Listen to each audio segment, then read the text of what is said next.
Hello, everyone. Oh, look at that. It came off. There we go. It's better, though. Let's finish that one off. Hey, everybody. I was getting everything all lined up, and literally, as Mariana goes ahead and goes, we're on a huge gust of wind. Cold. It's probably about 78 degrees here. Blew by and blew off my background. It's good to see you again, Mariana. How are you doing? Good to see you too. Really, really good. Welcome, everybody. Thank you so much for being here. We're going to get started here in a minute. I'm just going to let you guys join in. For a few of you, we're starting about a minute earlier, so I'm just going to let you guys join in. Go ahead and chat in and let us know where you're watching from.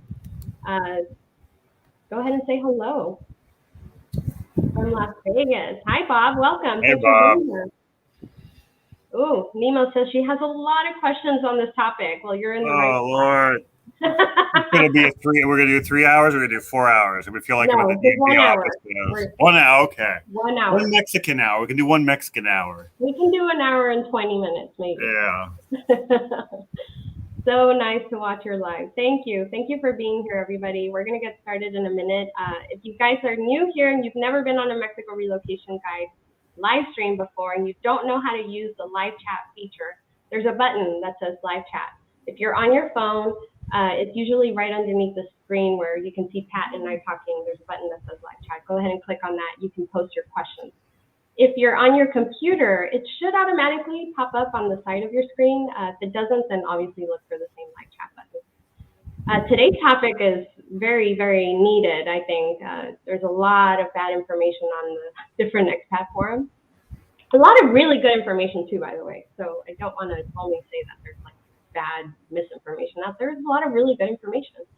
And one of the people who does a really good job of posting really, really valuable and good information is Pat. And he runs a company called Pat's Plate. If you guys don't know who he is, I've posted his Facebook page in the comments. Go to facebook.com/Pat's Plate, PV/. Pat, why don't you tell people what you do? We are here in Puerto Vallarta, Mexico, and we serve the greater area as well as pretty much all of Mexico, helping expats go ahead and expedite or avoid having to deal with the DMV, Department of Motor Vehicles, and these different offices. So we do driver's licenses and Mexican vehicle registrations and tip extensions and anything like that, and try to give out free advice and help people kind of figure things out or understand what things are. And just, helping out. And he's been doing this for a while, so he's seen it all. So he's really the expert that you should go to. We certainly recommend him to all our customers for people who are looking to get their car registrations, license plates, driver's licenses, temporary import permits, getting those renewed when you renew your residencies. And we're going to talk a lot about that today. So I see a lot of you joining in. Thank you again for being here. Go ahead and post your questions, and we will try to answer as many as we can in the order that they come in. So if we don't get to all of them, I'm sorry, but we will try our hardest to get to all of them.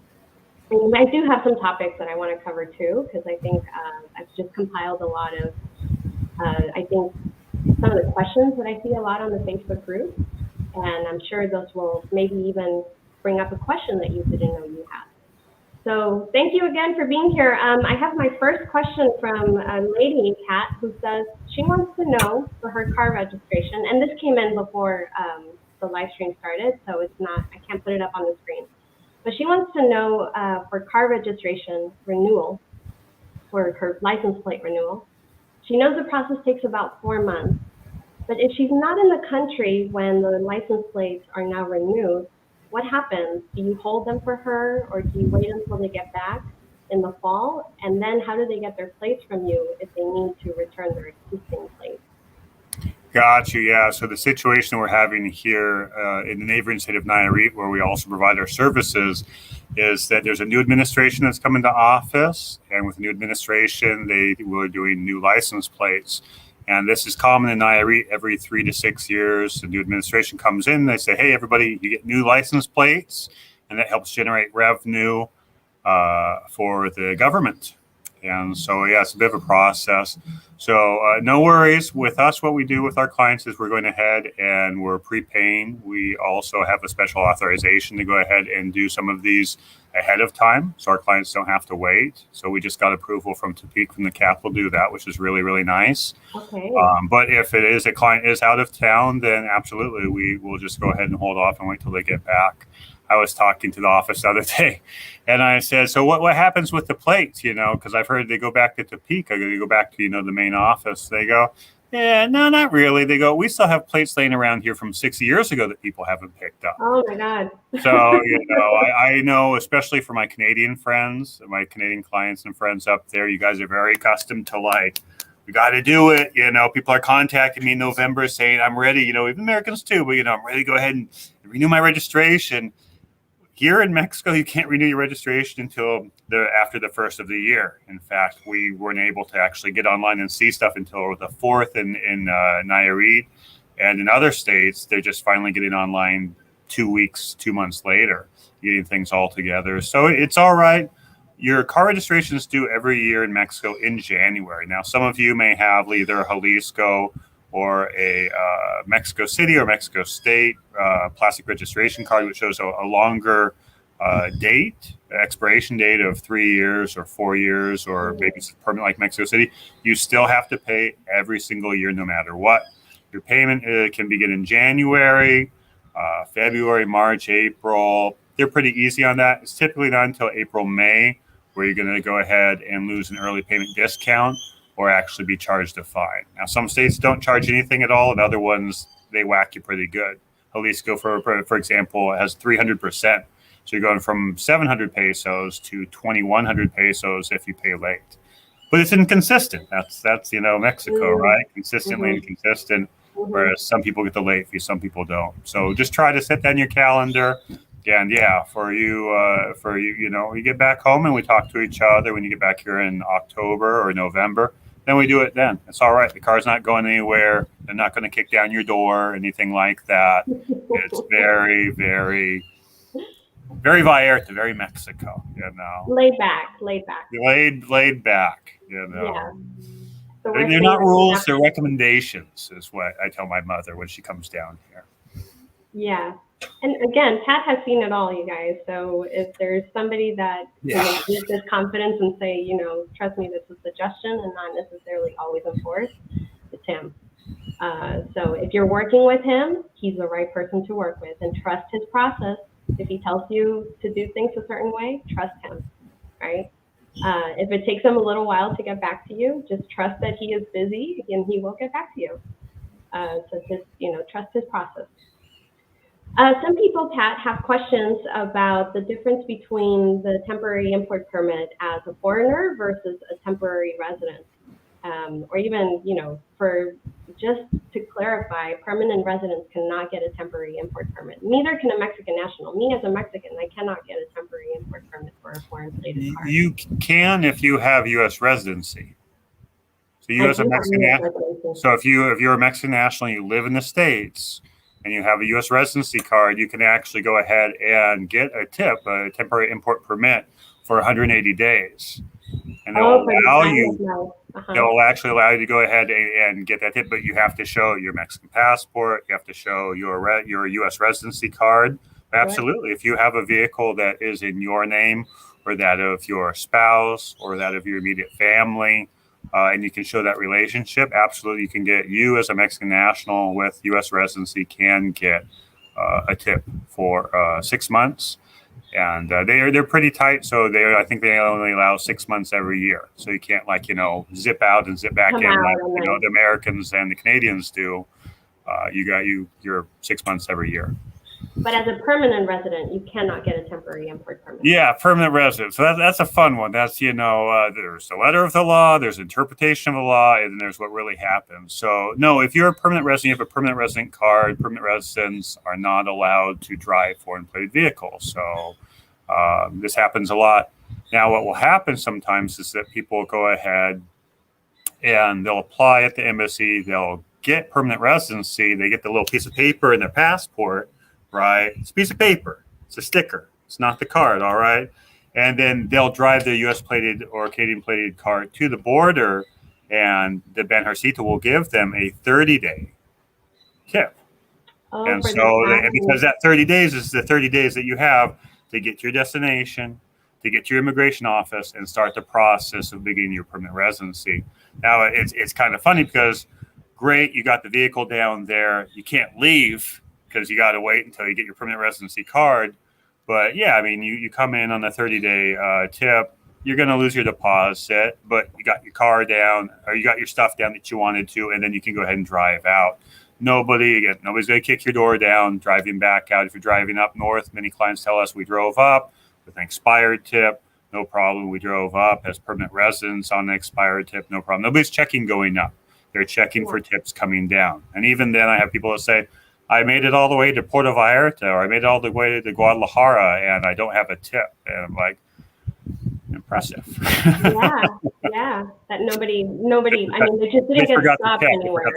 They didn't know where. You got to stop at the border. You got to stop at a Banjarcito office. You could probably type that up. I will. And just a Google Maps search Banjarcito, and you see these offices, and that's where you stop and you present your documentation, or you can do it online. Do it about 2 weeks before you plan to leave, and they'll send you the tip electronically. It comes now as a PDF. The important thing is that when you cross the border, a border agent is not going to tell you, hey, you have to go get a temporary import permit. It's up to you to do it. No. So yeah, you cross the border. Now you can go online and you can get a pre-authorization immigration document. You know more about that than I do. With that, you then go next door to the Banjarcito, the Mexican Army Bank, military bank office, and they'll go ahead and provide you the tip. But again, they'll take your information. They'll print out a 8.5 by 11 document, which is your tip now, whereas before it was like a sticker. No more stickers, a PDF document that they print out. You keep it in your glove box. At that same moment, it's going to go to your email. So people say, I lost my tip. I don't know where it is. It's there. It's there in your email. It's at the time that it was accepted right there. So, but yeah, you got to stop there. They're typically, for example, heading south from Nogales. You're about 12 miles, 21 kilometers south of Nogales, where they have the offices right there. So before you cross, do your research, find out, check, ask us, use the guides, because getting all the way here and not having that, or getting part way and getting stopped, especially in that border zone where there are opportunistic authority figures that might say, oh, well, I mean, yeah, nothing bad is going to happen, but it's going to cost you, as they say here in Mexico. It's going to cost you some money, and it's still not going to fix your problem. So, yeah, make sure to stop at the border and get that stuff, or do it online in advance. And please correct me if somebody goes ahead and gets their pre-authorization for their FMM. They still have to stop at the border, don't they, Mariana, and get that stamp? At the border. Right. So they can get their you can get your tip. You can get your tip online 2-3 weeks, a couple months beforehand. You just say the date that you want to, but you got to stop for immigration. Let them know that you came into the country. Yeah. Again, a border agent isn't going to assume that you're going to, not do it. So they're not going to tell you have to go there. It's up to you to go to the INM office, get your FMM, either original, or if you got it beforehand online, then get it verified. And then for the temporary import permit, you have to go to Banjarcito. And I put that in the comments so you guys can. Thank you for doing that. I appreciate that. Now, another thing that I see circulate on the different expat forums, Pat, is people who say that, they're just going to extend their temporary import permit as a foreigner. Like they came in on a 180-day visa or whatever days they gave them. Like, let's say they gave them 45 days, and then they just assume that they can extend their temporary import permit past those 45 days. So driving in, I don't know anybody, correct me, but I'm only aware of people getting 180 days typically. When they drive in, they get 180-day tip. So they give it to you for the time of your FMM, right? Mm-hmm. But if you're driving, it seems pretty solid. If you're driving in, they give you the maximum, which is 180 days. So you drive in, you're going to get a 180-day tip. You're going to get a 180-day FMM. People contact me. I'm having a great time down here. I don't want to drive 18 hours, 16 hours back to the border. But there is no way about it. I mean, if you come in as a tourist, you get 180 days. You get 6 months.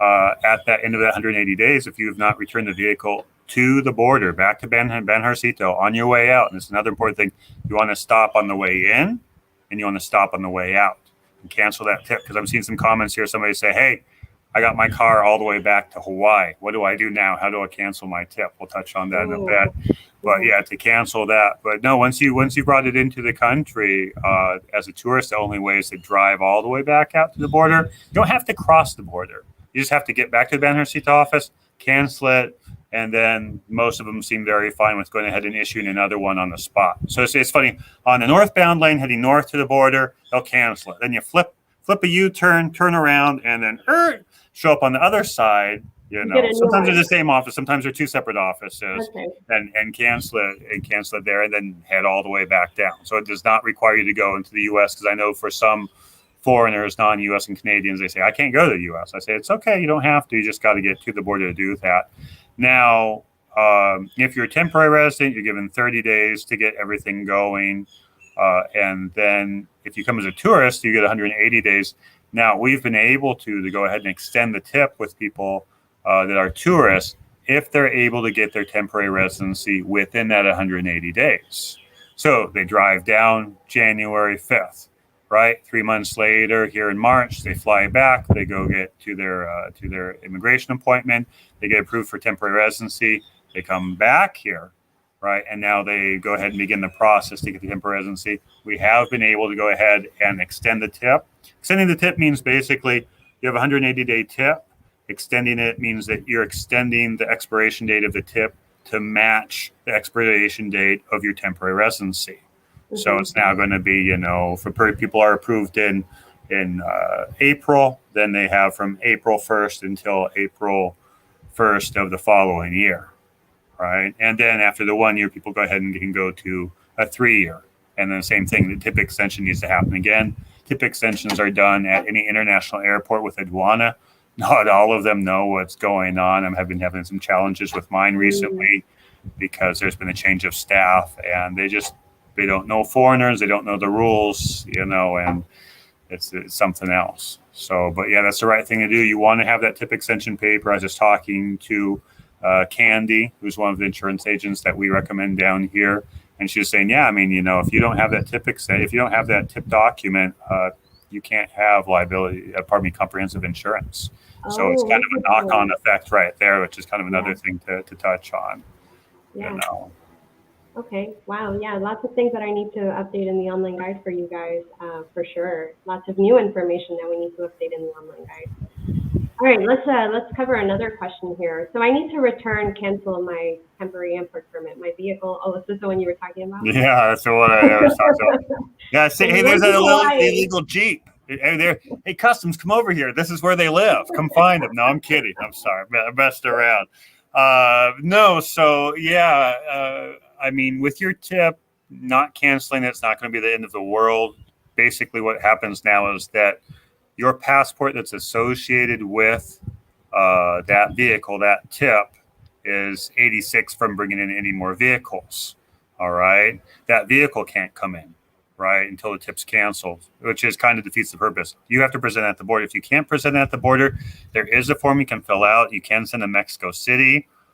I know people that have sent it. I don't know their success, right? I don't always get a lot of feedback on that. So you're welcome to reach out to me directly, and I'll email you the form. I've gone to Mexico City. I do this research myself. I fly to Mexico City and, go up to that beautiful tower, and then I say, hey, honey, let's go across the Bellas Artes over there to the SAT office and work my way into Modulo Cuatro, to go ahead and say, who's in charge of all the tips? Okay.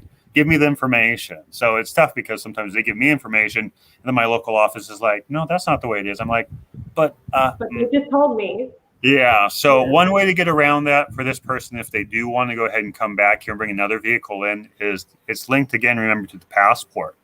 So if they were to go ahead and get a new passport or that passport's no longer in use, then that new passport number isn't blocked and they can go ahead and bring another vehicle in on that passport. That's a question I get a lot.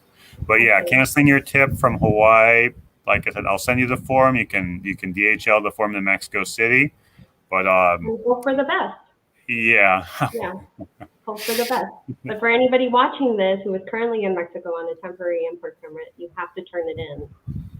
So what he means by canceling it is you have to present yourself to the Banjército office, and like you mentioned this earlier, and actually say, I'm surrendering my temporary import permit. Mhm. Then they will give you you paid a deposit, by the way, when you got that temporary import permit. In theory. I mean, in You theory. want always get plus the deposit? So, this is a pain. So they have all their rules internally and stuff like that. If you're a 180-day tourist, they're pretty good about giving you back your money. If you're a temporary resident, I mean, maybe. It's, we'll do a tip extension, but the right office won't be notified in time, or somehow they show no, I've got the document. I'm saying, here's the document you stamped last year. And they go, but this isn't in the system, or it's canceled, or it's expired. I go, but this is the document. And there's not a lot of recourse. So you can go ahead. There is an email to go ahead, or the email when you go to the tip page down the bottom right there, Banjército one. You can send them the documentation and request that they honor that. But I mean, at the same time, the tips make Mexico a lot of money when they don't get canceled in time. It's $200, $300, $400 a pop. So sometimes you suspect. Yeah. Anyways, it definitely helps employ a lot of people for sure. Yeah. And maybe, even some pockets somewhere. Or for people who are wondering like how to get this online, I'm going to share those links with you guys right now. I'll share them in the comments. But another thing that I hear or I read a lot on these different Facebook forums is, well, you touched on the extending it after the first year of residency. Another thing that I get a lot is, what you just mentioned. Where do you actually get your temporary import permit renewed? And you mentioned that any aduana in an international airport. Any international airport aduana. Supposedly the ports, too, should be able to do that. Right. But they just don't see them. And a lot of the smaller airports like Zihuatanejo, I've got clients where they tell the clients there in Zihuatanejo, like, no, I'm not going to do it. And, they're like, this is the document. You have to stamp this. Because I'll send my clients a document and say, you're welcome to try it on your own first. If you can't do it, I'll try, But yeah, sometimes, I mean, that's where it helps to have, for like the services you offer, Mariana, that, the people that you have in these other places through your referral are able to go ahead and help these people, because sometimes it's not what it's who you know. So even though that these are the rules and these are the red rules, it's somebody that going in and having a connection or being able to natively in Spanish go ahead and explain and work and ask for, okay, well, what if and to resolve that right there. So it's sometimes it's really easy, sometimes it's not. It's not for the faint of heart. Yeah, and to be quite honest, go ahead. Yeah, to be quite honest, we don't have a lot of facilitators like yourself that does this, because I haven't really found a lot of people nationally that can do exactly what you do. Quite honestly, I think you're one of the few, and that's why I refer, all of our customers. Thank you. We appreciate that. Yeah. Somebody has a question here. We have our appointment in Vegas on March 17th. My wife is getting a permanent, and I'm going to get a temporary residency. Is it a problem to get a temporary import permit since both our names are on the title? Oh, since she's a permanent. No, it's fine. All they're checking is that the person that's applying for the tip is a temporary resident. So Bob, you'll be fine. You'll go ahead, like I said, you can do that online, or you'll probably be driving down through Nogales. So like I said, stop at the market there south of Nogales to go ahead and do that. They're only going to ask for valid registration. That is one thing they're asking for now that they're a lot more lax about. They want to see valid registration at the time that you cross, right? Because people say, hey, do I have to keep registration up? Insurance companies, the insurance people I work with say, don't worry about keeping your registration back home. What matters is having a current tip and keeping the documentation with that. So no, Bob, you'll be fine. You'll go ahead and get the tip. Your wife technically isn't supposed to drive the car, but if you're in the vehicle, they seem to be a little bit more softer about it. It's yeah. maybe touch on that. Like, what could happen if you are a permanent resident? You don't like your temporary import permit expired more than 30 days ago, and you're caught driving. You get in an accident, or maybe something happens. What could happen? Okay, yeah. So I was just touching with the insurance agents that we refer down here, and if you're in an accident with a vehicle that has an expired tip, they will cover damages. The insurance company will still go ahead and cover the damages to the vehicle, basically liability only. But if it is a complete loss or theft, they're going to deny your claim because they're insurance companies, Yeah, they're in the business of not paying. They're a rule. You got to have a valid tip. You got to have, they want the title. They want this documentation, and if you don't have the documentation, they're not going to pay you out. This back home or here, they're going to make you jump through hoops. So, but yeah, small like fender benders and even some more serious stuff that you'd be like, oh, that car was written off back home. Here in Mexico, we're like, no problemo, no pasa nada, nothing happened. It's fine. We'll fix it. Always pull to the left for the future, but hey, it still drives, right? So they can fix just about anything down here. Yeah, right. Anything other than a crushed motor. We'll get you another one from Mexico City to Pito. Yeah. No problem. Right, No pasa nada. Right. Changing subject a little bit. I'm going to get back to people's questions, so don't worry. We're not changing subjects on temporary import permits entirely. But I do want to touch on driver's licenses. A lot of people are moving to Mexico, as you know. You're inundated with new customers. I'm sure you're seeing it, especially Puerto Vallarta, such a popular area, and Bucerias too. But a lot of people know that they can use their driver's licenses from Canada or the U.S. and Mexico for a period of time. But, there's still some benefits of having a Mexican driver's license. And you mentioned some in our last live stream, you mentioned some really good ones. For example, if you get pulled over, it's always easier to hand them over your Mexican driver's license rather than your American or Canadian one, because it's so much easier to replace that one than have to replace the other one. Maybe what are some other benefits of people getting a driver's license locally? Yeah, great question. Mexican driver's license. Most Mexican driver's licenses are only available to legal residents, so temporary and permanent legal residents can get them. Tourists can't. There are options, but they're kind of like, I tell people, I say, this is the last resort if you have no other options. But if you are a tourist, absolutely, you can use your driver's license from back home. If you're a temporary resident, you can use a driver's license back home. But some authorities, maybe your local cop, for someone, for whatever reason, they think that you're supposed to have a Mexican driver's license, might hassle you, right? And permanent residents, yes, you should definitely be getting the Mexican driver's license as soon as possible.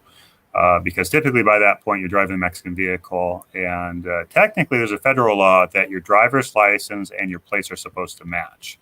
Although I've never heard of that being enforced. But so, yeah, it's definitely beneficial to have. The other thing, too, is I just had some clients the other day, and they were saying, they would get pulled over all the time with their U.S. plated car. Then they got their Mexican car. Then they got the Mexican driver's license. And it says, funny, when you get a Mexican driver's license, the cop looks at it and goes, oh, you live here? Vives aquí? And you're like, sí, yeah, here. I live here, oh, okay.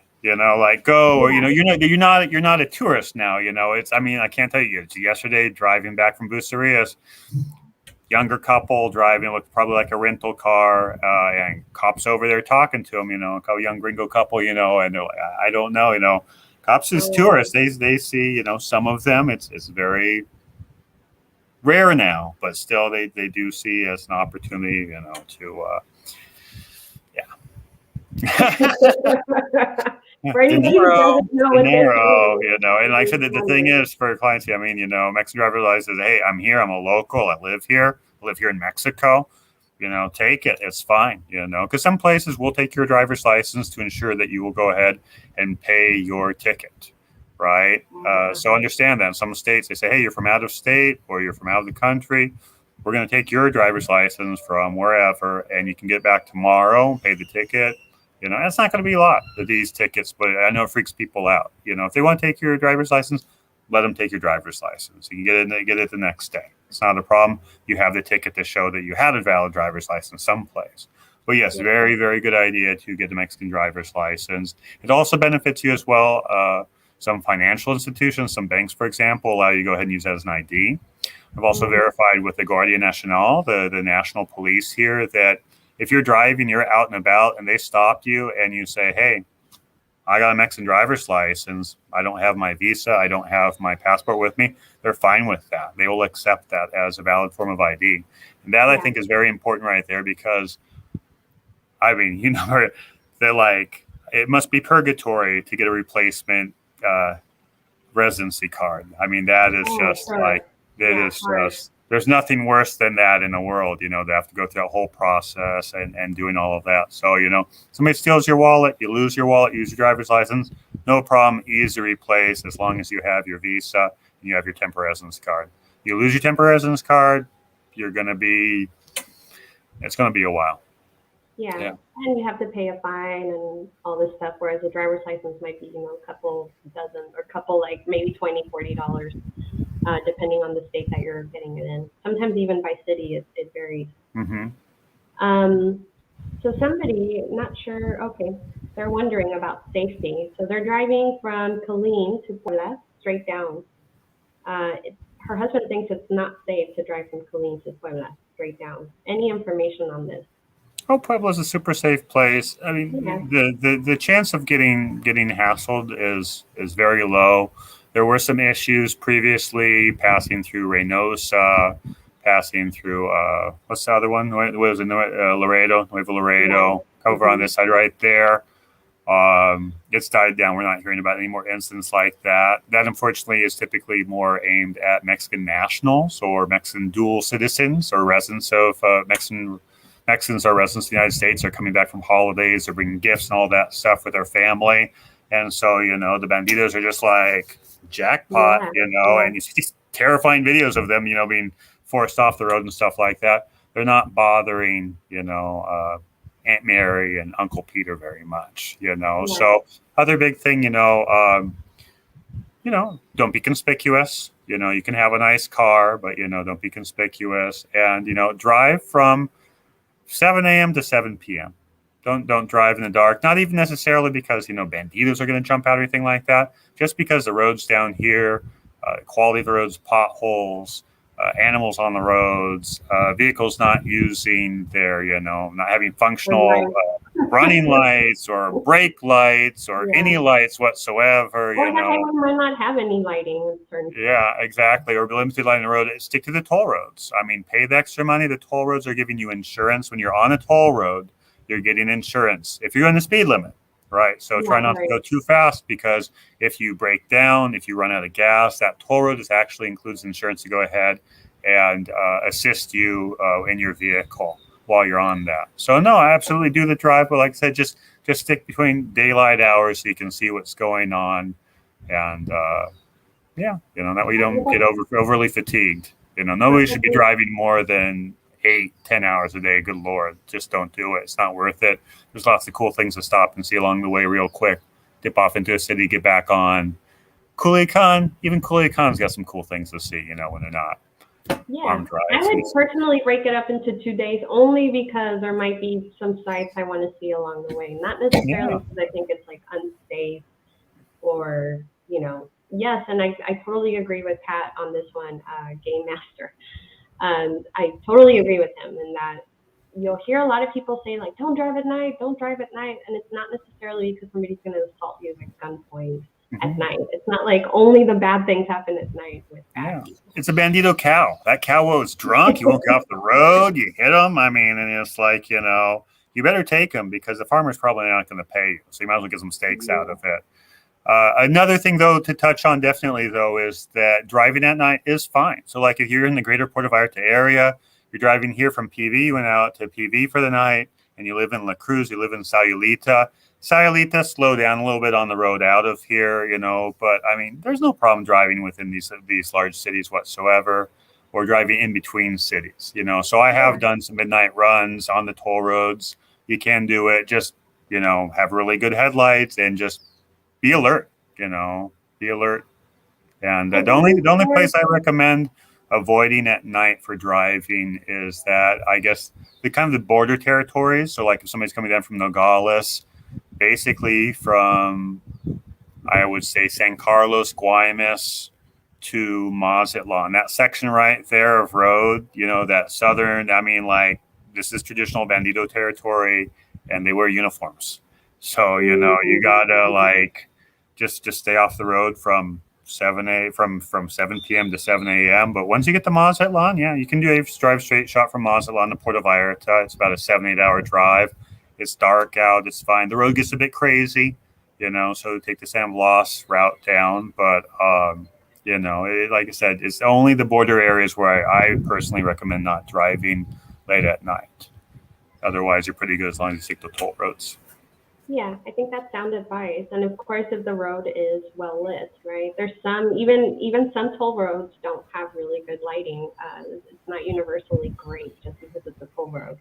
But you do have a special insurance on a toll road. It's very, very convenient in case you break down and you need gas or aid or things like that, which you wouldn't if you don't pay for that toll. So one more thing that Bob has a question on. He came in 2 years ago and got a 180-day FMM, but they only gave us 90 days on our temporary import permit, which I didn't notice until we were in Mazatlan. Yeah, so, and like Pat mentioned this earlier, there's a lot of inconsistencies in Mexico. Don't assume anything. You have to obviously check your paperwork. I don't know why they gave you 90 days on your temporary import permit. But, it could have been something that you could have contested or gone back to and said, hey, but, my tourist permit is for 180 days, so my temporary import permit should be too. So I don't know exactly what happened there, Bob. But I would say, yeah, check your temporary import permit before you leave the office, the Banjercito office. Let's see. Please have that mail address in the comments. Well, I shared his Facebook page, so you guys can contact him through there. Because I think right now you were mentioning that email's not good for you, right? People can email me, just be a little bit. It's patsplatespv@gmail.com, but I'm just faster on the Facebook Messenger. patsplatespv@gmail.com. Absolutely, I know some people don't do evil. Yep, there it is. Evil Facebook and all that stuff. Yeah. But they email me. Just be patient, and please keep it within one email thread. If you send me 5 questions and 5 different emails, it's going to take me longer to get back. Whereas you do one email and you think of another question, go back to that same email, hit reply on your same email. So I'm going to see all the questions in one thread, not 5 different emails. Otherwise, you get kind of ghosted. Yeah. Temporarily. Yeah. And, obviously, Pat is a business owner. He's helping many, many, many, many people. So don't get frustrated if he doesn't get back to you within 24 hours. He will. And another thing that I want to mention is just what is your expectation of Mexico versus, what the reality is of living in Mexico, right? A lot of things aren't going to happen very quickly. It's just a matter of fact the way things are done. You have to be patient. And that's the biggest thing that I can tell you, anybody who's thinking about moving to Mexico from maybe a very time rigid country like the US or Canada, where things are followed very, very schedule-like. And you have all these awesome softwares that let you track things, like when you send your passport and you can track it and things like that. Well, a lot of things, some do exist in Mexico, but a lot do not. And you just have to, trust the people that you're hiring. If they tell you, you're going to need X, Y, Z, and it's not on some website, they probably know better because they deal with this on a daily basis. Another question, I have a temporary residency. Can I drive my cargo van into central Mexico if I am still making payments on the van? So you don't have, the title's not, it basically has a lien on the title. Yeah, absolutely. Your name's going to be on the registration, I think, along with that. So they will give you a tip. They are going to ask for a letter from the lien holder. So from whoever's making the loan, they're going to ask you need to ask them for a letter. And just the letter just says, that, ABC Bank gives permission to Mikio to go ahead and take this vehicle to Mexico. Yeah, in most cases. And it depends on your lender. Not every lender will do that. So ask them. Chuck wants to know if my wife gets permanent residency. Oh, the same question. Yes, you can bring your card down on you can bring your vehicle down on a temporary card if you're married to a permanent resident. As long as you, the temporary resident, is the one that's asking for the temporary import permit. That's right. Yeah, so yes, you can do that. And I will update this in the online guide for you guys. A lot of this that we're talking right now is going to get updated right after this call in the online guide. So for those of you guys that have access to it, I'll send an email to all of you with the update. What if you have started the process of your temporary visa at a U.S. consulate and then want to drive your car into Mexico to complete the process of your temporary visa? So this is what you talked about at the very beginning. You get a stamp, and then they go and do the canque, which is getting your card. In that interim, you're going to get a temporary import permit for 180 days, right? They're going to get if they have the stamp, Oh, sorry, 30 days. Yeah, 30 days. Typically, it depends. I mean, if you're a aduana guy, Benercito guy doesn't know really what they're doing. They might give you 180. Check though, because I mean, and you will attest to this. Do not accept on your immigration form tourists if you're coming in as a pre-approved temporary resident, right? Because otherwise they will cancel your temporary residency. They'll say, okay, you came in as a tourist, and cancel that. So just double check. You're coming in, you've gone to the you've gone to the embassy, they've given you the sticker in your passport. You get to the border, you've already applied online. You go visit immigration. Now you go to Benercito to go ahead and get your tip. And they should be giving you 30 days. And so as a temporary resident, that's in process. You're going to go ahead, drive here to Puerto Vallarta. You arrive here as fast as possible. You want to go ahead and get a meeting there with immigration so that you can go ahead and start the process. Now, some places say that you're supposed to go ahead and notify aduana, the airport aduana, within 15 days of making that. Now that you've gone ahead and begun the process to extend your tip, otherwise you'll lose your deposit. So it's kind of inconsistent. The most important thing is as fast as possible. Start that. What they're going to give you at immigration, they're going to give you a NUT letter, NUT. It's Número único de trámite. That one, yeah, exactly. Basically saying that your temporary residency is in process, or your permanent residency is in process, but that doesn't apply in this case. So with your NUT letter, you can take your NUT letter, your tip letter, your passport, and the receipt for what you paid to your local airport here to PVR, and go between 9 to 3 p.m. and say, hey, I want to go ahead and extend my tip. Right. So first you do with a NUT letter, because it might be a week or 2 weeks before you get your final appointment and you actually get your card. That might put you outside of your 30 days. So, and then you go ahead and you do another tip extension when you have the actual card. So first one is within that 30 days with a NUT letter. Then you do another one with the actual card. And then when you go to apply for the 3-year, the following year, you go back to the airport with a NUT letter for the 3-year. And then you go back to the airport again with actual temporary residency card for the 3-year right there. So you're making 4 visits. You should be making 4 tip extensions unless you get the card faster. So yeah, definitely. If you come in as a tourist and, like I said, you fly back for your appointment and you have 180 days on your tip, you fly back to the States or Canada for your embassy appointment, and then you get the sticker, then you're going to fly in. And then when you fly in, straight to immigration and get that, and you want to go ahead and go to the airport and show them that documentation for the tip extension within that 180 days. That is kind of a fluke right there. Well, they should go ahead and give that to you.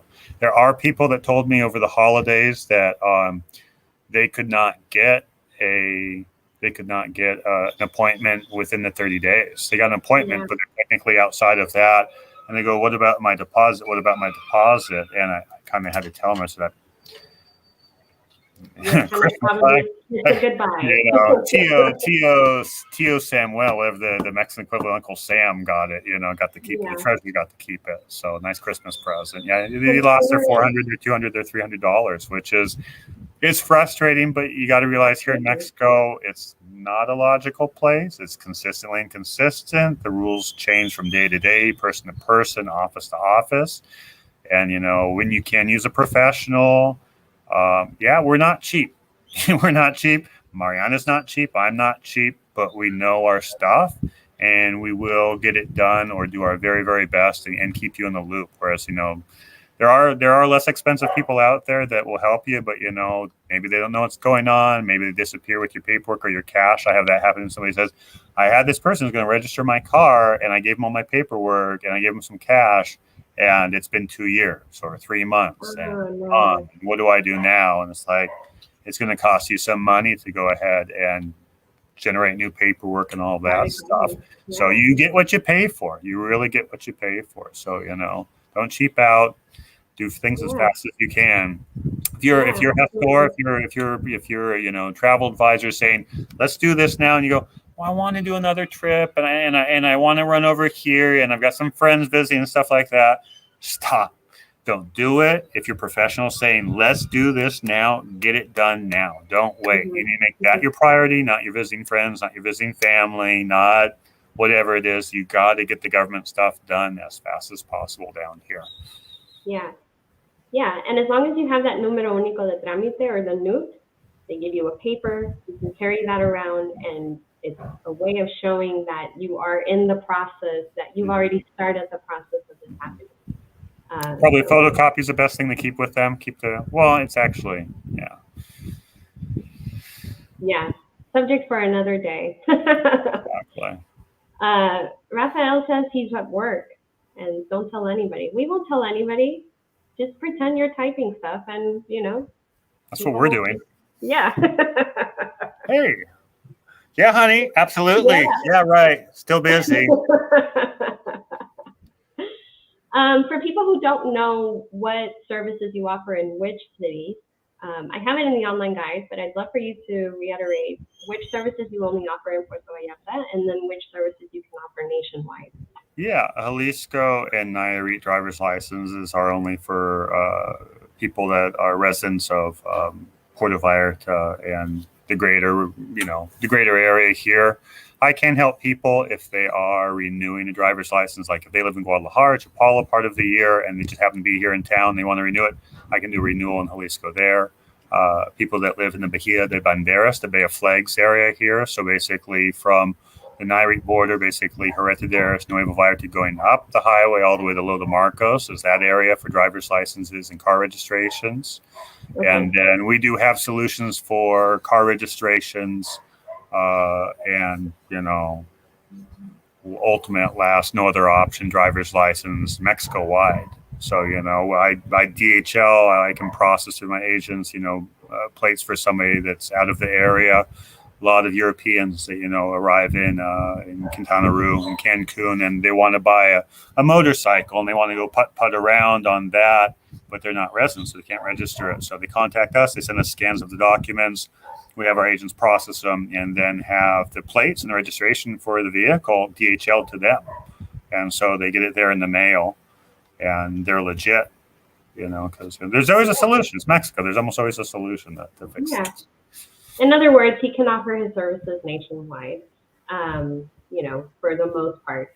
So definitely contact him. I'm going to put up his Facebook page again on the screen, facebook.com/patsplatestv.com, or you can email him at patsplatestv@gmail.com. Mm-hmm. And if you didn't know this already, his name is Pat. Is it a she or a he? It's Pat. I didn't know you're old enough to call that. You look so young. You remember that show? I do. Sorry, I digress. It's okay. We converted our cargo van into a camper van RV when we came down 2 years ago. They gave me a hard time getting the temporary import permit because of the wait. Oh, okay. This is what you were talking about, that they only gave you 90 days. Yeah. Again, I don't know exactly your situation or what happened. I'm trying to remember off the top of my head. I'm trying to remember some trucks like F-350s, dualies, and stuff like that. Vans with the dualies and stuff like that. They're going to look at it as a commercial vehicle, which is an issue.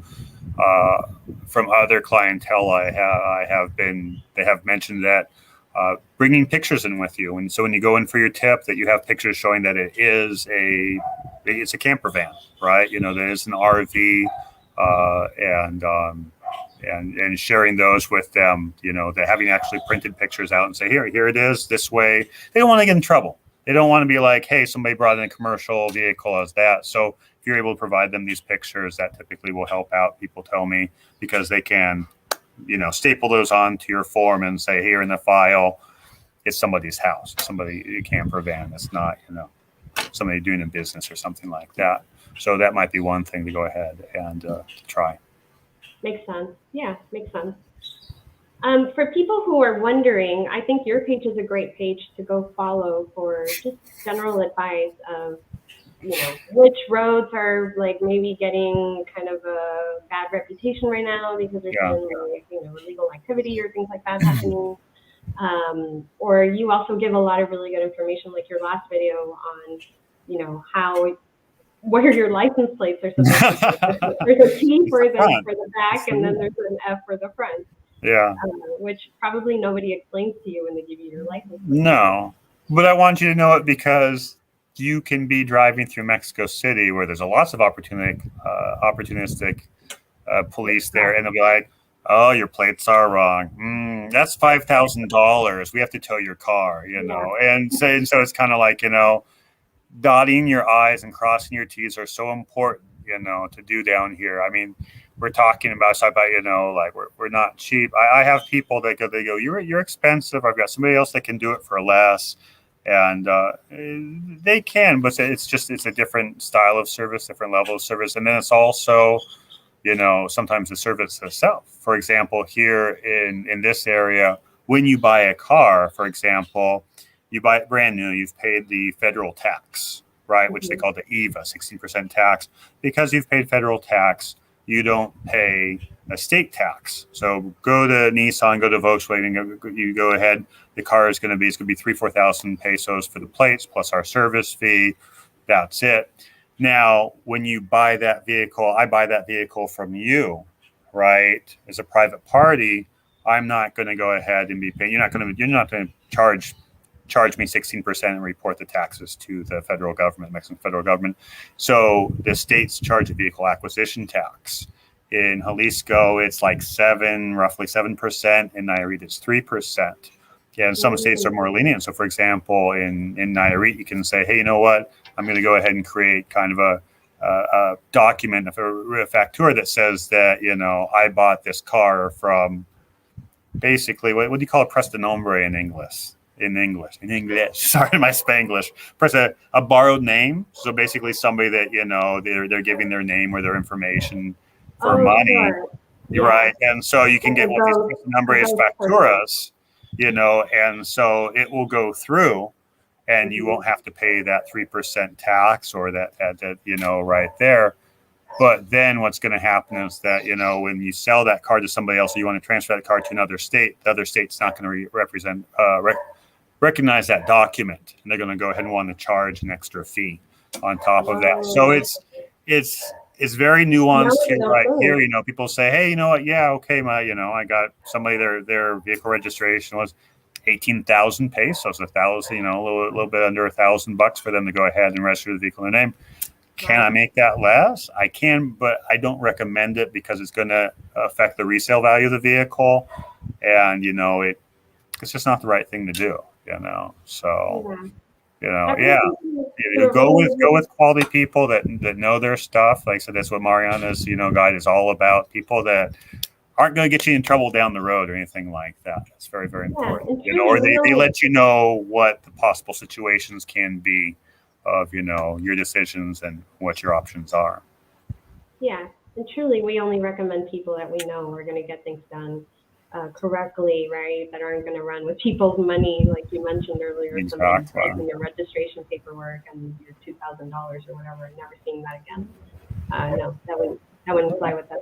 So many people say my maid's husband helped me, or my maid, or the administrator for our condos, or the secretary of our condos, and she skipped town, and I'm out $1,000, and where am I at, and what's going on, and it's like, yeah, you didn't do your due diligence.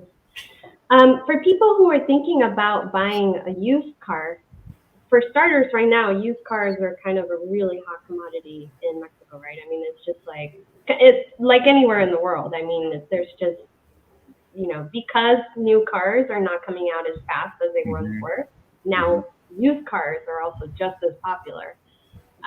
So for people who are wanting to buy a used car in Mexico, what do you recommend? Like, what's some like top three things that you recommend people do before they buy that used car?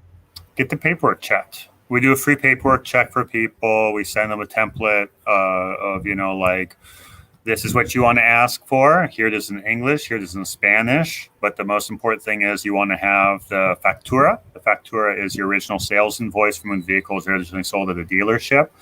If somebody does not have the original factura, the real document, they should have a photocopy of it. And copia de factura original. You want to have that. A lot of states want to see that, especially if the vehicle is 10 years or newer. If it's a business selling, a business bought it, or a rental agency or a leasing company bought it, now they're selling, they'll generate another factura, another invoice to another party. But the issue comes up is that somebody buys the car new, they sell it, and then that person sells it to somebody else. The way people release ownership is on the back of the factura.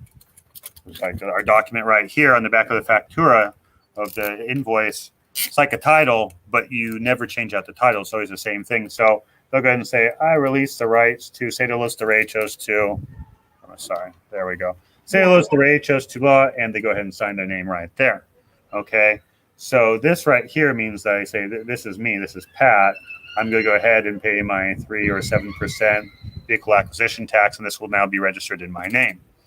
Right? So it's actually, say de los derechos de esta factura a whoever the person's name is, and then they go ahead and put that. What happens, though, is that, especially these Volkswagens, good Lord, you'll have these people sell, and so you'll have 3 signatures, 4 signatures. Well, these people never bothered to go ahead and go to the DMV and register the vehicle in their name. And so when you go to the DMV with this document, DMV says, oh, well, we want our money. And it doesn't matter if, you're down here, we're going to charge you 1, 2, 3, 4 registration fees, 4 vehicle acquisition taxes. Yeah. And so then it's, it's like, I had somebody, it was 20,000 pesos, $1,000, or they, so these older cars, if it's, prior to 2015, 2016, they might have what they call tenencia, which was like when they had a yearly vehicle tax. Now, most vehicle registrations should only be 600, 700, 800 pesos a year. But it used to be, I had a Volkswagen Jetta. It was 4,000 pesos a year when it was 10 to 1. I was paying $400 a year for this yearly. And so if people don't pay that, and it just keeps on accruing, then all of a sudden you have a car, whereas, like it's got 70,000 pesos in back registration on it, So it's good to know that before, so you can go ahead with the person and say, hey, dude, you got 50,000 pesos, in fines and transfers here, like, let's start working. Let's negotiate on the price right here a little bit, So that's very, very important to have that. Stuff. That's the most important thing. You want to have right now 5 years of payment. So you want to have basically, ideally, 2016, 17, 18, 19, 20, and 21. So you want the last 5, 6 years of yearly registration payments, what they call refrendo. And then you want to have either that original factura or a photocopy of the original factura, along with what they call a used vehicle invoice, a refacturación. So those are important things to have. We send you out the list for free if you contact us through our Facebook page, and much slower if you contact us through our email right there. So those are very important things to have right there. What else? You can do this for anybody nationwide. You can do the check of these documents. I'll give you information for free. Absolutely. It's no, like I don't mean for free. I just mean nationwide. No. I want people to have it. I don't want people to get screwed over, because I would prefer somebody, especially in my area, or somebody's contacting me, to go ahead and avail of my services. It's a headache if I have to deal with back registration or unregistered owners, because now it's an unpleasant surprise I have to share with my client. Like, hey, you got hosed for, like 5, 6, 7, 8, 1,000, $2,000. And then, it's good information to know. So we want to have that. We'll eventually get a website up one day I'll get around to it. I'll get my wife to do it, and have kind of these forms and stuff like that. But yeah, it's like I said, the most important thing is the last 5 years of a yearly registration payments, the refrendos, and that original factura or refacturación of that vehicle right there without people in the back. So, what about checking to see if the car has been previously, tagged as stolen or? Yeah, so that's kind of an interesting thing. There's something called Repuve, Repuve. The Repuve system is the Mexican Registry of Vehicles. Each state has their own Repuve office, and this national registry of these offices will go ahead and they're supposed to upload the information for all the vehicles. And so you can check the Repuve. But if a car is stolen, it's going to show up on Repuve by its VIN number, definitely. Possibly by its plate number. So that Repuve will give you a lot of information about what's going on. Just Google it, click the link. It will go onto an app on your Android phone or onto a page where you just enter in your plate number, the VIN number right there. So that's another thank you. That's another important thing. Check Repuve that's not stolen and that the other things, the paperwork's in order. There is no Carfax or anything like that. If you have an original factura, you'll have the original factura from it sold from Ford. And then there's another factura from Qualitas. Qualitas is one of the largest car insurance companies in Mexico. That means that car was either stolen or totaled. And it will say on the factura, the refacturación, what happened. They'll say, and they should also have come with that paperwork. If it was stolen, it will generate, they'll give you a document saying that it was recuperación as well. So, I mean, you can get some good deals. I have a client that got a good deal on it for them to buying a vehicle that had been reported as stolen for a couple of years or something like that. So, it's just check that stuff, Repuve, and making sure you have the 5 years of registration payments and the facturas are in order. That's very important. But Carfax, no, we ain't got no Carfax down here. Do some common sense. Take it to a mechanic. Does it shift smoothly? I mean, here in Puerto Vallarta, it's going to make noise if the car is from Puerto Vallarta because it's been rattled the heck by the toll roads that we have down here. Check the seat wear, that the odometer hasn't been rolled back, because you'll see that. Guadalajara, unfortunately, has a bad reputation for that.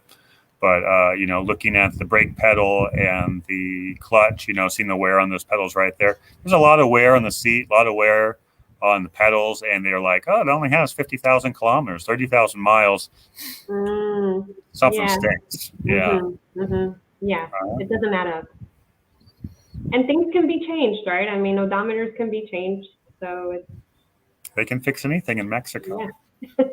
Mexicans don't rule the world because they don't want to, is what they say down here. I believe that. Another thing that somebody mentioned, we'll take a few more questions. So if you have questions for Pat, please go ahead and post them in now.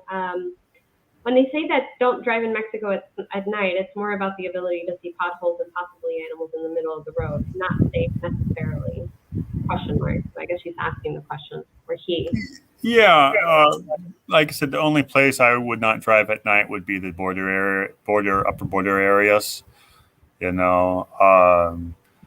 can drive at night, but cops might pull you over to check on you. Just make sure you have everything clean. I mean, with the darkness comes the dark. So, but like I said, inner city, I've driven to Guadalajara via the toll road. I've driven to Guadalajara through the back, through Ameca, through 544 at midnight, and had no issues. You just, use maybe Google Maps or use Waze or something like that. So, kind of lets you know, hey, we got a turn coming up or something like that. I like these little navigation apps, even though I know the road, it helps remind me, to keep a decent speed and know what's coming up. Also, within cities, Waze is really beneficial as well, or inner cities, because they notify you if there's traffic issues. So if there's roads are closed or backed up, coming here out of Puerto Vallarta in our rainy season, you don't want to come around the road and there has been a mudslide and the road's shut down. That's not going to be fun. So, it's all depends on the time of year.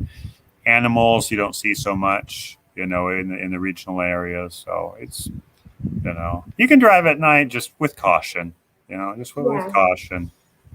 What about bribes? How do you feel about bribes? for those that don't know you?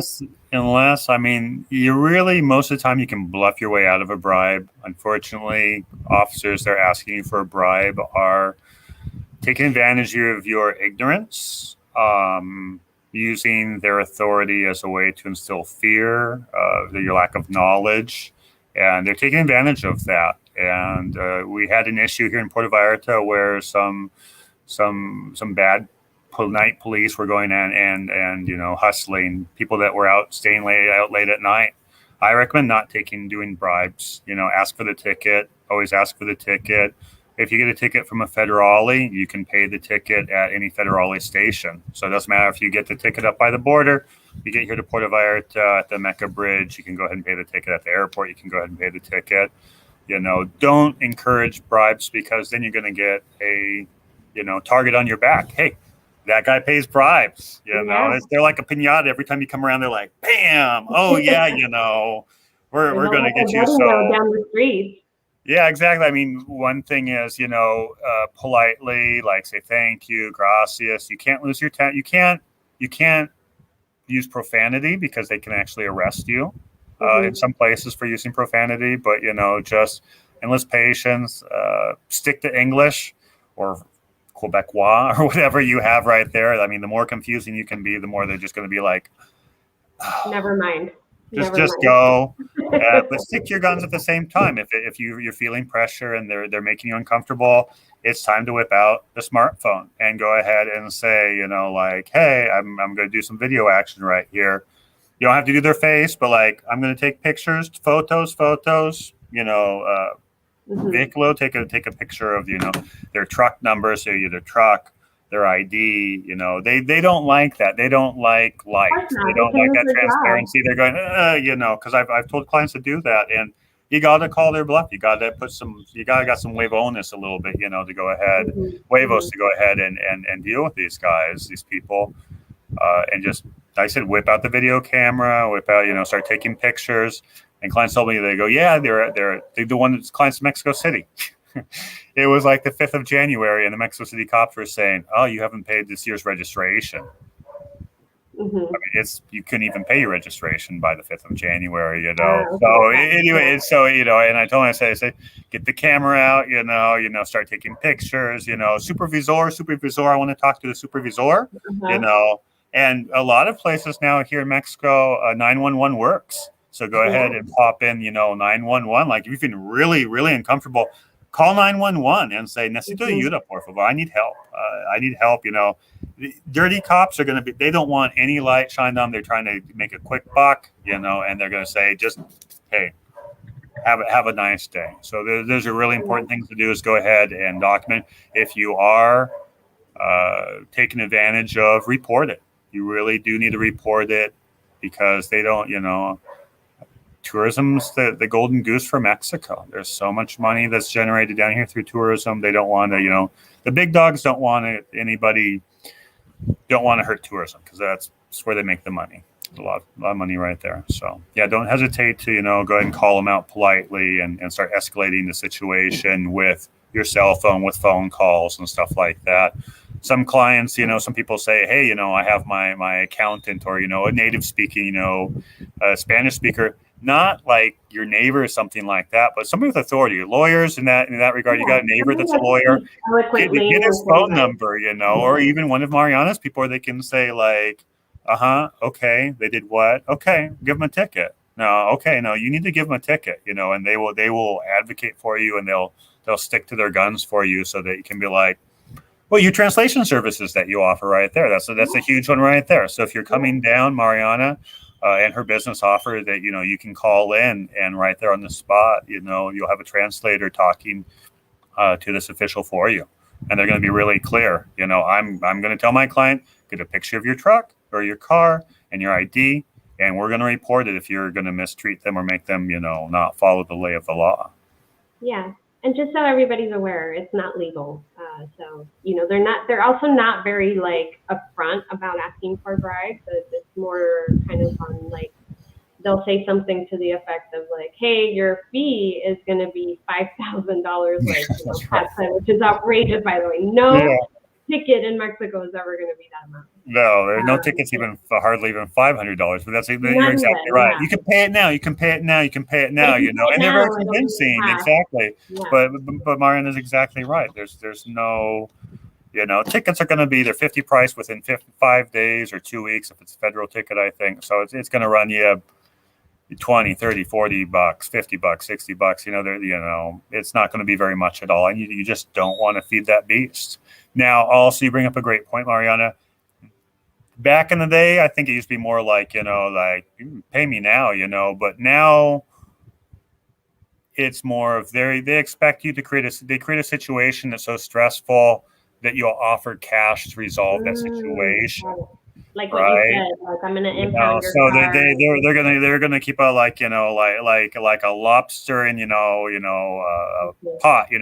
They start cranking that up. I got to tow the car. I'm like, great actors, fantastic actors, but you just gotta go, no, ticket, or I do call. that. Yeah, call Exactly. 911 Call because somebody for help. My abogado. I'm calling my lawyer. I'm calling. They don't like that. They don't want that stuff. Ask for the ticket whenever possible. So. yeah, because they don't want to be caught in a lie. No, They need they'll their lose their job. jobs. They'll get somebody will come down on them and start sniffing around, and they don't want that. There's other people where they go, yeah, I don't want to go in. I don't want to go into the office. I don't want to go ahead and pay. Here's some money right here. It's I don't recommend it. But at the same time, Yeah, they don't always pay a lot as cops down here or for anything. I know. So in a way, like I've actually had a cop where I said, I'll take the ticket. And he writes me out the ticket for, yellow light, because I always want to go through yellow lights where you're supposed to stop for yellow light rights here. A real nice motorcycle cop wrote me the ticket, didn't put any pressure or anything like that. And as he's writing me the ticket, he gives me my stuff. I give him 50 pesos. I say, muchas gracias por tu trabajo. Thank you so very much for your work. Here's some money for a coffee. And he just kind of looks at me and he goes, give me that ticket back. He took the ticket away, and tore it up, So it's like, just also showing respect. Another thing with the Mexican driver's license we talked about with Mexican driver's licenses, they, like I said, they say, oh, you live here. Okay. I've asked the cops, I do some interesting things in my route, between PV and Bucerias, sometimes got to get around traffic. And, I say, would you forgive the ticket? And they go, why would I do that? And I go, por amistad, for friendship, and they just kind of look at me. I'm like, look at the driver's license. You live here? Vivas aquí? See, I live here. And they're like, okay, this time. All right. So, Yeah. And not every cop, by the way, is no, minuscule number level, really hardworking people. God bless them. They're if you can in your local area, if you can support your local firefighters or police and help do fundraisers and get them, they have to buy their own boots. They have to buy their own pistol. They have to buy their own bullets. They have to buy their own uniforms. They got to buy all this stuff. Yes. And you go like, oh, well, that cop truck's all beaten up and it's missing the headlights and stuff like that. No, maybe not the best drivers, but like I said, repairs are going to come out of, there's no money. They run these trucks into the ground, and then the next administration goes ahead and buys more trucks or something like that, where they cannibalize the trucks and feed them to each other to have a Frankenstein cop truck. Yeah, I absolutely agree. Wherever possible, please help out in your local community where you see needs like this, right? So if they have a charity going on, support it. If they have a fundraiser going on, buy something. Your cops are obviously going to help you in return to patrol the streets, and not every one of them is going to ask for bribes or is looking out to get you. You don't have a target on your back for being American or Canadian. No. So just don't come in with fear. Yeah, exactly. Even like I said, buy them a Coke. You stop, you see a cop out there in the hot light directing traffic or something like that. You're about to walk into the OXXO, which is the Universal Mexican Convenience Store, if you know what the OXXO is. Can I buy you a Coke? Puedo comprarte una Coca, una Coquita? You want a Coke? Mexicans love Coke. They'll drink a Coke or cold water. They just want something that is just, it's a nice gesture to go ahead and give to them, give back. Good point. Very good point. I agree. Thank you. Thank you for being here. Thank you for sharing your knowledge with us. Yeah, again, I'm going to share your page If anybody has entered late and doesn't know where to find you, go to facebook.com/Pat'sPlaceTV. If you don't have Facebook, you can email Pat at, let's see if I can find it. Oh man, I lost it now. Here it is. Pat'sPlaceTV@gmail.com. He's truly knowledgeable. Go. If you don't have, I mean, if you have YouTube, you probably have Facebook. I'm just saying, they probably come with each other. So definitely go to his Facebook page. He shares a lot of really good free information constantly on there, and he's a great resource to have. So definitely go follow him. Well, thank you guys for being here. Thank you, Pat, again. Always a pleasure. We should do this like every month, every 2 months, Yeah, keep educating the people, right? There's always going to be new people moving, so. Absolutely. Absolutely. Like I said, So, well, thank you all for watching. It's been a pleasure as always. And a pleasure talking to you as well, Mariana. Likewise. All right, everyone. Oh, and by the way, if anybody needs a place to stay in PV, you have some places to rent. That's right. Hello, Larry. Thank you, Larry, very much. From my last visit, I have a couple of Airbnb condos. I'm actually adding a third. And so Larry heard the construction in the background there and reached out to me and rented sight unseen, which was nice. So Larry's actually coming back see you soon, Larry, in a couple of few weeks. And he's actually going to be driving down from Nogales, stopping there in that area. What's this? In one of those cities? A little bit farther up. It's like up towards San Carlos. Actually, he's going to be in San Carlos, and then he'll drive down. So my own guest, I'll go ahead and interview him and ask him how his experience was driving all the way down and all of that stuff. So again, always a pleasure. What's that? Yeah. So what do you how would they get in touch with you? Through the same Facebook page if they wanted to rent your place? Yeah, exactly. If they want to rent one of the condos, we have seasonal, we have a 1-bedroom and a studio, and we're going to add another studio on. We're right on the beach, like you go 300 yards around the corner and boom, you're right there in downtown PV in the Cinco de December area. Always welcome. We got a special discount for you, Ariana, anytime you want to come down. Thank you. So I'll again. On that one day. All right, everybody. Thank you guys for being here. Next live stream is next Thursday at 5 p.m. That's our regularly scheduled live stream time, 5 p.m. Central. And that'll be here on YouTube. So if you haven't subscribe, and that way you know exactly when we're on. So I'll see you guys next week. Thanks, Pat, again. Thanks again. Bye. Take care. Adios.